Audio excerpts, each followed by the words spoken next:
Welcome to the deep dive. You send us your sources, we dive in and pull out the key insights for you.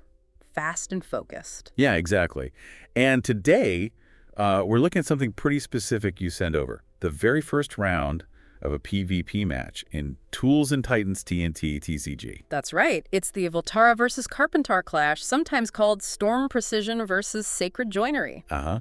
And the players involved are Jorvik at Jorvik TCO, who you might know as a PvP streamer, pretty entertaining running Voltara. And facing him is Zeff at Zeff, more of a card game theorist playing the Carpentar deck. Right. So our goal, our mission for you today is really just to break down that opening round.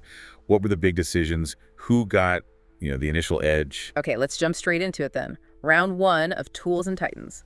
Now, first off, you got to understand the turn structure. It's got 6 steps. Yeah, it goes draw, charge, build, act, clash, and then end. That's the basic flow each round. Right. Think of it like the rhythm of the game. And before that even starts, there's the setup, the Forgegate protocol. That's crucial for how things kick off. Okay, so let's look at Jorvik first. Playing Voltara, their Titan stats are CP22, that's crafting potential, basically resources. Yep, for playing cards.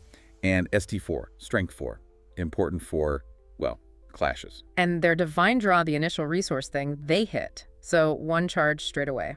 Nice boost to start. And their hand, the Tool Spark Drive Rod, that's 2 CP, and the Task Storm Lattice Tuning. And the setup. Spark Drive Rod went into Zone 1, the frontline Forge Zone. Sounds aggressive. It often is, yeah. That zone's key for early interaction. And Storm Lattice Tuning went into Zone 2, the midfield task zone. That's usually for longer term stuff. So yeah, it definitely looks like Jorvik's aiming for an immediate impact. What about Zeff? Okay, Zeff's running Carpentar. Bit higher CP at 24 and a heftier strength of 6. But their Divine Draw. A miss. So 0 charge to start. Kind of the opposite luck there. Ouch. Okay, starting hand. They had the Joiner's All Tool, only 1 CP, and the Task Shelter the Fault Line. In their setup, where did they place them? Pretty much mirrored Jorvik, actually. Joiner's All in Zone 1, the front line, and Shelter the Fault Line in Zone 2, the midfield.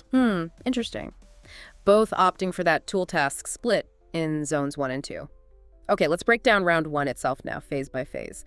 First up, the Forge phase. Right. This is where Titan passives can potentially kick in. For Jorvik's Voltara, its passive wasn't active yet. Needs more tools or something called a Chain Surge. So nothing from Voltara there. Carpentar. Carpentar's passive, Harmony Craft, was active because Zeff already had both a task and a tool out. Ah, okay. So Zeff gets a little something extra right away from the Titan itself. A subtle advantage, maybe? Could be. Every little bit can count, Okay, next phase. Draw. What new cards did they pull? Jorvik drew Arcloom Capacitor, and Zeff pulled a structure card, Timber Clamp. Okay, new options on the table. Then comes the charge phase. This is just the standard resource game for the turn, right? Exactly. Jorvik gained 1 charge, so they're up to 2. Now, remember that Divine Draw hit. Right, they started with 1. And Zeff gained 1 charge, bringing their total to just 1. So you can see that early charge difference already. Yeah, that 1 extra charge for Jorvik could be significant this early. Okay, task phase next. Both had tasks ticking away. Yep. Jorvik's Storm Lattice Tuning, it's a 3-turn task, so it's now 1 turn down. Its effect, if completed, is pretty neat. An extra Echo trigger per weave card played. Echo, so like amplifying effects. Sounds like a combo setup. Definitely leans that way. Planning for future spell-like effects. Now, Zeff's task, Sheltered the Fault Line, also 3 turns, also ticked to 1 turn down. Its effect is defensive. How so? While it's active, it prevents the first point of tool damage each round. So you see the contrast immediately. Voltara prepping for offense, Carpentar building defenses. Yeah, clear strategic difference right there. Okay, action phase. This is where they spend that charge. What did Jorvik do with their 2 charge? Jorvik spent both points to play that Arcloom Capacitor they just drew. Put it into Zone 4, the support zone. And what does it do? Its effect is conditional. If Jorvik plays a weave card this round, they get a bonus charge next turn. Ah, setting up for future tempo. Did they play a weave this round, though? No, they didn't. So it's like potential energy stored up but not triggered yet. A gamble on the next turn, perhaps? Interesting. Investing now for later gain. What about Zeff? They only had 1 charge. Zeff used that 1 charge to play the Timber Clamp structure they drew. Also into Zone 4, but the structure part of it. Okay, and its effect. It does a couple things here. First, it boosts the strength threshold, the ST of their task, Shelter the Fault Line, by +1. Making the task harder to disrupt. Exactly, bolstering that defense. And second, it has CP synergy, which hints that it might work better later with other structures based on their total crafting potential, reinforcing that building defensive style. So Jorvik sets up a potential future boost. Zeff makes their current defense stronger. Got it. Now, the clash phase. Action time. Right. Jorvik's tool, the spark drive rod in Zone 1, it attacked Zone 3, the center control zone. And was Zeff defending Zone 3? No. That's the key thing. Zeff had no tool in Zone 3 to block or counter. Ah, an open target. What happens then? Because it was undefended, the center control pulse triggered. And that lets Voltara Jorvik claim early shrine control of Zone 3. Shrine control. That sounds important. It usually is. Controlling shrines often gives ongoing benefits, like resources or other advantages. So Jorvik seizing Zone 3 this early definitely put Zeff on the back foot. Big tempo swing. Wow. Okay, so first major gain seems to go to Voltara, securing that central zone. We're almost done with the round. End phase. Pretty quiet this time. No tools got destroyed or junkyarded. No scorch or decay effects. No one managed to interrupt the tasks. But that Arclim capacitor Jorvik played. It's prepped now, yeah. Ready on the board. But since no weave was played, the bonus charge condition wasn't met for next turn. Still, it's there. A threat, maybe. Okay, so round 1 is done. Let's get that end-of-round snapshot. How do things look? All right, let's summarize. Jorvik, Voltara, CP22, ST4. They have 2 tools out now, influence 3 zones. Their task is 13 done, and crucially, they control Zone 3. And Zeff. Zeff, Ah.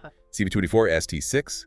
Also 2 tools deployed, also use 3 zones, task also 13 done. But their control zone status is uncontested, meaning they don't hold it. Jorvik does. That snapshot makes it pretty clear. So looking at the strategic advantages gained just in this round, what stands out for Jorvik? Obviously, grabbing Zone 3, that shrine control is huge. Plus, they have that Arclim capacitor sitting there, potentially setting up for echo bonuses or extra charge next turn.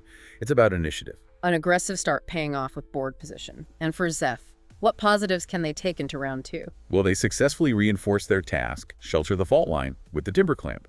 Making that defensive shield harder to break is definitely valuable for their strategy. Right, securing the defense. And their whole setup, the task, the structure, the Harmony Craft passive, it all points towards a resilient, maybe slower build. They could be aiming for a strong multi-zone structure chain later on. Okay, so Voltara takes the immediate ground, Carpentar digs in for the longer game. Fascinating. The big question then, who won round 1? Based purely on grabbing that objective, the center control zone, you have to give round 1 to Jorvik and the Voltara deck. Makes sense. And the color commentary you provided sums it up nicely. Something like, the surge strikes first, Jorvik snuck control. While Zeff builds towards a fortified crescendo, Voltara's already lighting up the center zone. Really captures that dynamic. Yeah, that paints a good picture. A really insightful breakdown of just one round. Amazing how much happens right at the start. Absolutely. So to recap for everyone listening, this deep dive showed Voltara's upfront aggression, grabbing that key zone, versus Carpentar's more methodical approach, focusing on synergy and defense. Which leaves us with a question for you, the listener, to chew on. How might Carpentar respond in round 2? How can they counter that early zone loss and use their defensive build? And conversely, what are the risks for Voltara? Did they overextend by being so aggressive so early? What vulnerabilities might that create? Great points to think about. If this look into Tools and Titans got you interested, definitely check out more about the game. It's got a lot going on strategically. For sure.